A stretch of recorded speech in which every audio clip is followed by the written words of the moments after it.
Hey, good morning and welcome to Life Online. This morning we're wrapping up some verses that we've been looking at in the early part of Romans, and we've wanted to, in view of God's mercy from Romans chapter 12, verse 1, we wanted to take a great look at that. And this actually is our last time that we're looking at the opening of Romans in those first 11 chapters. Stick with us tomorrow. Pastor George has a great devotional for us with Life Online. But come with me. These are powerful verses. We've seen them before. We've used them before. They've helped get us through some difficult times, and they may have been used at times and misapplied into our lives, maybe during a real tough time. But here's the verses. And we know that in all things, God works for the good of those who love Him, who have been called according to His purpose. For those God foreknew, He also predestined to be conformed to the image of His Son, that He might be the firstborn among many brothers and sisters. Now I want to draw your attention, and we're just going to kind of underline some key phrases here. The first thing that I want you to note are these words: we know that in all things God works.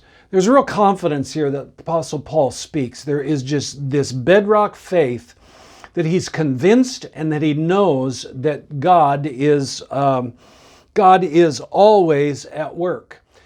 Now, I want you to make sure and understand this, that there are some translations that will say that all things work together for good. No, that doesn't, it's not even a good translation. But the truth is, God is the subject in this, and He is always doing work, and we know and have confidence in that. This is an old graphic drawing of the reunion of a guy in the Old Testament. His name was Joseph. And in the close of Genesis, you will find his story, and it was an amazing story that he went through much misfortune, the hatred of his brothers, being sold into slavery, some of the abuse that took place when he's in Egypt. And when everything was said and done, as Joseph gets to the end of his life and he reveals himself to his brothers, and they're fearful that he's going to go ahead and use his authority now in Egypt to lash out at them and kill them, what Joseph acknowledges is, hey, listen, in all of the things that have occurred within my life, everything that has taken place, God has been at work, and He's been up to good. This is the second phrase I want you to draw attention to. God works for the good. Now, sometimes we think that good has to do with the easy road or what seems convenient to us. The word here, good, actually would be best translated to actually use that God works for significance or the excellence of a thing or a person. I had a English teacher when I was in 8th grade, and he was a beast when it came to teachers. Nobody wanted him. But he taught me some really important lessons. I don't know if these words mean anything to you whatsoever, but I learned them in 8th grade. It was grammar, and Mr. Howell taught us what prepositions were all about. I'm thankful for it today, and especially in seminary when I was taking classes in Greek. To understand prepositions and grammar was very helpful. You know these kind of individuals. They're coaches, they're teachers, they're music individuals.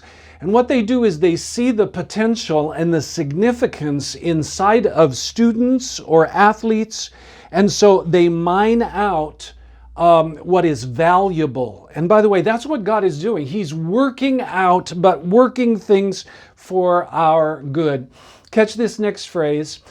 Back to verse 14 of Romans chapter 8, it speaks of those who are being led by the Spirit, but the word being led, really, you have to add in this adverb, willingly. Willingly led by the Spirit. In other words, God is working for good for those who are in the path and submitting themselves to His leadership and guidance. In verse 28, it speaks of those who love Him and who are the called according to His purposes.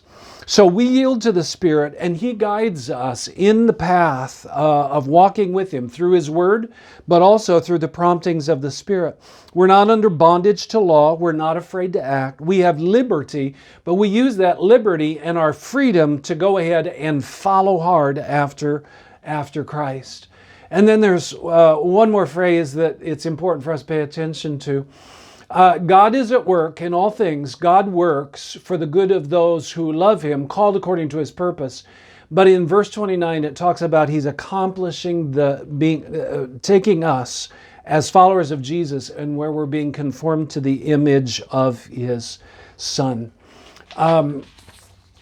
When my wife and I, Esther, last fall in November, we headed to Italy, and one of the days, couple of nights we spent in Florence. And as you head to the Academy there in Florence, you will find many of the works of Michelangelo.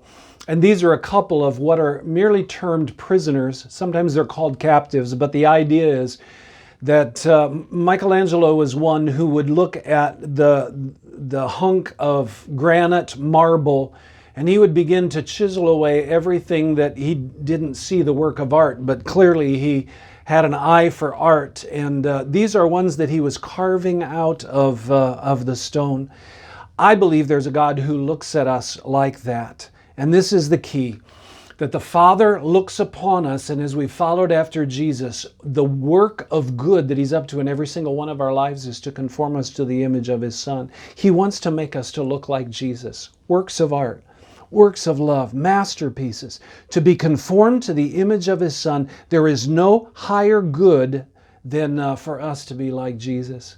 And so this is the mercy of God, that He would go ahead and promise us that in every situation, He's always working. He is always up to good. Even in every situation that seems very, very difficult, He's conforming us to the image of Jesus. Hey, I trust you have a great day. Walk with Jesus today. Spend some time in prayer. Spend some time in worship. But let's go after God, because He's gone after us, and He's up to significance for your life. Blessings.